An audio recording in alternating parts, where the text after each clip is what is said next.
Dedim ay qaqa. Ona dedim ki ay qaqa bir dəqiqə gözləyib.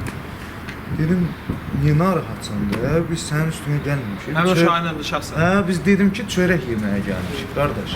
Sən nə dedin? Nə söyüş söydün? Allah mən də söyüş. Dedim mən birinci söyüş söyləyən adam deyiləm.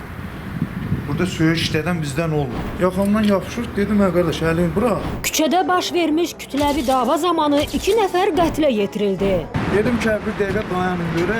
Raminə dedim ki Ramin yenə bu sən bizi şeyə çağırırsan. Problem yaratmışsan. Orada da bunlar qışqırışana dedim hələ birincide dedim mən söyüş söyləyim. Cəmaatın anası babası var.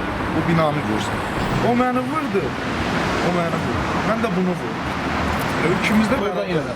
İkimiz də vurduq. Sonra Qrup halında və zəruri müdafiə həddini aşmaqla qəsdən adam öldürməkdə təqsirli bilinən Nurani Məmmədov və qeyrilərinin cinayət işi. Mənim dostumun üstünə adam gətirdi səndən. Dedim, ay, mən özüməm olub ki, bizim aramızda dava olmuyor baxır. Mən Şahinin üstünə adam gətirdim. Mənim özüm zəif adam, amma Şahinin üstünə adam gətirdim. Mən qaçı tezimdə ölübdür, dedim, bilmirəm, yerdə maşından aparırlar. Sən haradasan və mənim belimi qırdız. Və bu hardan gəldi çıxdı və sən məni Allah'ın niyə gəldi çıxmadı? Siz çox yaxşı bilirsiniz nə olmuşdur. Ceyhun Həmidovun təqdimatında Kriminalda Bazar günü saat 23:15-də.